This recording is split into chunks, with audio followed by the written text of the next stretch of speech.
ആരാടോ തന്റെ അടുത്ത് ഇരാ? സിനിമ എല്ലാം ഷൂട്ടിംഗ് എല്ലാം കഴിഞ്ഞപ്പോ പുള്ളി കയ്യിലൊരു മുല്ലപ്പൂ ഒക്കെ ചുറ്റിട്ട്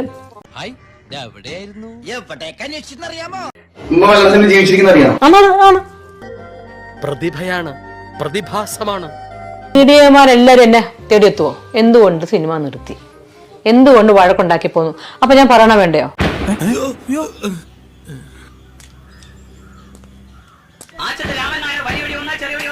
യൂട്യൂബേഴ്സ് അല്ലേ, അവർക്കെതിരെ ശക്തമായിട്ടൊരു നടപടി എടുക്കണം. കാരണം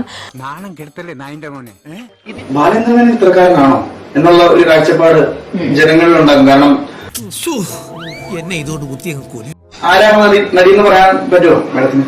നടി ലെനയാണ്.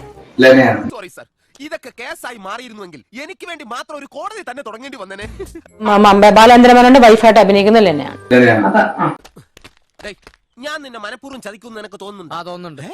അങ്ങനെ പറഞ്ഞ അതിനുശേഷം ഇവരെ കുറിച്ച് വേറെ എന്തൊക്കെയോ സംസാരിക്കുന്നുണ്ട്. അത് ഞാൻ കാണാത്തതുകൊണ്ടും കേൾക്കാത്തതുകൊണ്ടും ഞാൻ അതവിടെ പറയാൻ ഇഷ്ടപ്പെടുന്നില്ല. ഇല്ല, ഞാൻ ഒരിക്കലും പറയില്ല. ഞാൻ കണ്ടിട്ടില്ല. പലരും ആ സംഭവം എല്ലാരോടും പറഞ്ഞിട്ട് പോകുന്നു, വേറെ എന്തോ സംഭവം നടന്നു. ഇവളെന്താ ഒരുമാതിരി വാവെടുത്ത പശുവിനെ പോലെ. കണ്ടിട്ടുണ്ടോ, സംസാരിച്ചിട്ടുണ്ടോ? ഇനി എവിടെയെങ്കിലും വെച്ച് കാണാം. വരട്ടെ. ബൈ.